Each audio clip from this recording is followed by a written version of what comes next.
जय सिया राम। आप सबका स्वागत है हमारे चैनल पर। आज हम सोमवार व्रत कथा के बारे में जानेंगे।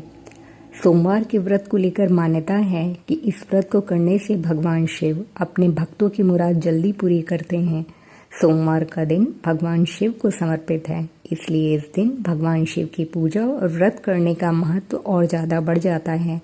यदि आप सोमवार के व्रत करते हैं तो आपको सोमवार व्रत कथा पढ़ना बेहद ज़रूरी है, क्योंकि इसके बिना आपका व्रत अधूरा माना जाता है। देवों के देव महादेव बहुत ही भोले माने जाते हैं, इसलिए उनका एक नाम भोलेनाथ भी है।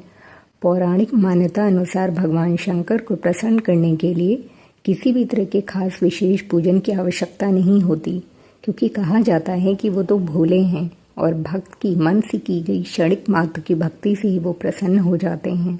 अगर आप भी शिव की भक्ति और कृपा पाने के लिए सोमवार का व्रत करते हैं तो इस कथा से भोलेनाथ को प्रसन्न कर सकते हैं। धार्मिक मान्यताओं के अनुसार सोमवार का व्रत रखकर अगर सोमवार की कथा की जाए तो इससे जीवन के सभी दुखों का अंत होता है। साथ ही भगवान शिव अपने भक्तों की सभी मनोकामनाएं पूर्ण करते हैं। आइए सोमवार व्रत कथा का श्रवण करते हैं। किसी नगर में एक धनी व्यापारी रहता था। दूर दूर तक उसका व्यापार फैला हुआ था। नगर के सभी लोग उस व्यापारी का सम्मान करते थे। इतना सब कुछ संपन्न होने के बाद भी वो व्यापारी बहुत दुखी था, क्योंकि उसका कोई पुत्र नहीं था, जिस कारण अपने मृत्यु के पश्चात व्यापार के उत्तराधिकारी की चिंता उसे हमेशा सताती रहती थी। पुत्र प्राप्ति की इच्छा से व्यापारी प्रत्येक सोमवार भगवान शिव की व्रत पूजा किया करता था और शाम के समय शिव मंदिर में जाकर शिवजी के सामने घी का दीपक जलाया करता था। उसकी भक्ति देकर माँ पार्वती प्रसन्न हो गईं और भगवान शिव से उस व्यापारी की मनोकामना पूर्ण करने का निवेदन किया। भगवान शिव बोले, इस संसार में सबको उसके कर्म के अनुसार फल की प्राप्ति होती है। जो प्राणी जैसा कर्म करते हैं उन्हें वैसा ही फल प्राप्त होता है। शिवजी द्वारा समझाने के बावजूद माँ पार्वती नहीं मानी और उस व्यापारी की मनोकामना पूर्ति हेतु वे शिवजी से बार बार अनुरोध करती रहीं। अंततः माता के आग्रह को देखकर भगवान भोलेनाथ को उस व्यापारी को पुत्र प्राप्ति का वरदान देना पड़ा। वरदान देने के पश्चात भोलेनाथ माँ पार्वती से बोले, आपके आग्रह पर मैंने पुत्र प्राप्ति का वरदान तो दे दिया, परंतु इसका ये पुत्र 16 वर्ष से अधिक समय तक जीवित नहीं रहेगा। उसी रात भगवान शिव उस व्यापारी के स्वप्न में आए और उसे पुत्र प्राप्ति का वरदान दिया और उसके पुत्र के 16 वर्ष तक जीवित रहने की भी बात बताई। भगवान के वरदान से व्यापारी को खुशी तो हुई, लेकिन पुत्र की अल्पायु की चिंता ने उस खुशी को नष्ट कर दिया। व्यापारी पहले की तरह सोमवार के दिन भगवान शिव का विधिवत व्रत करता रहा। कुछ महीनों के बाद उसके घर एक अति सुंदर बालक ने जन्म लिया और घर में खुशियां ही खुशियां भर गईं।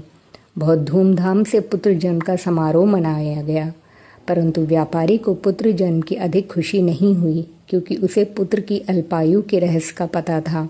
जब पुत्र 12 वर्ष का हुआ तो व्यापारी ने उसे उसके मामा के साथ पढ़ने के लिए वाराणसी भेज दिया। लड़का अपने मामा के साथ शिक्षा प्राप्ति हेतु चल दिया। रास्ते में जहाँ भी मामा भांजी विश्राम हेतु रुकते, वहीं यज्ञ करते और ब्राह्मणों को भोजन कराते। लंबी यात्रा के बाद मामा भांजे एक नगर में पहुंचे। उस दिन नगर के राजा की कन्या का विवाह था, जिस कारण पूरे नगर को सजाया गया था। निश्चित समय पर बारात आ गई, लेकिन वर का पिता अपने बेटे की एक आंख से काने होने के कारण बहुत चिंतित था।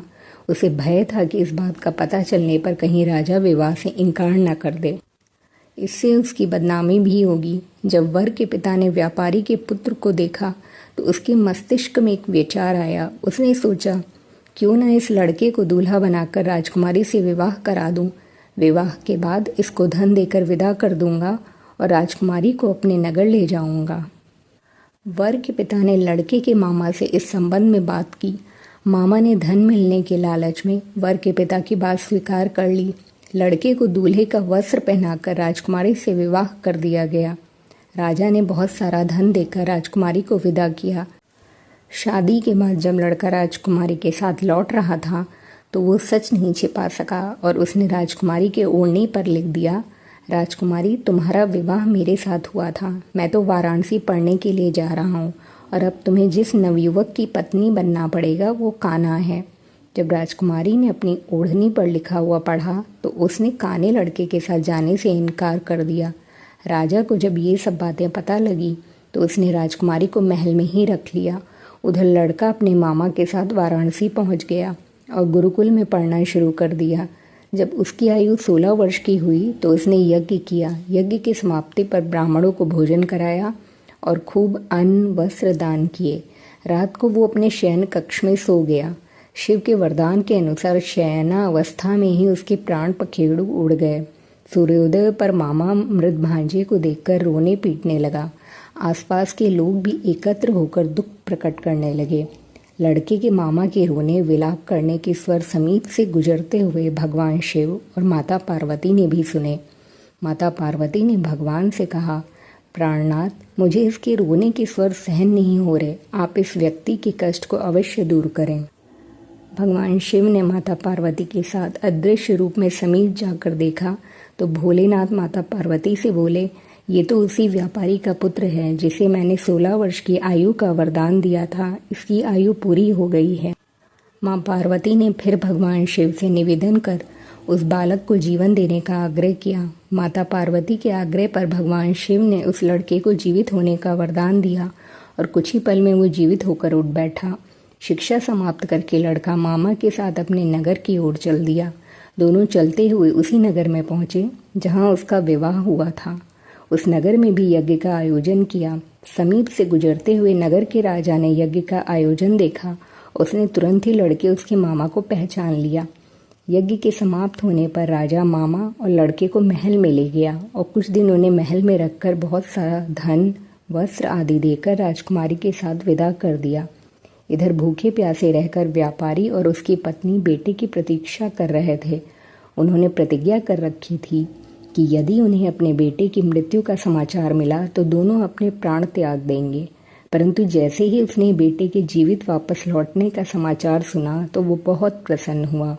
वो अपनी पत्नी और मित्रों के साथ नगर के द्वार पर पहुंचा। अपने बेटे के विवाह का समाचार सुनकर पुत्र वधू राजकुमारी को देखकर उसकी खुशी का ठिकाना ना रहा।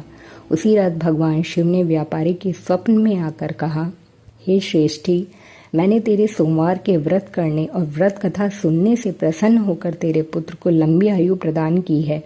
पुत्र की लंबी आयु जानकर व्यापारी बहुत प्रसन्न हुआ। शिव भक्त होने तथा सोमवार का व्रत करने से व्यापारी की सभी मनोकामनाएं पूर्ण हुई। इसी प्रकार जो भक्त सोमवार का विधिवत व्रत करते हैं और व्रत कथा सुनते हैं, उनकी सभी इच्छाएं पूरी होती हैं।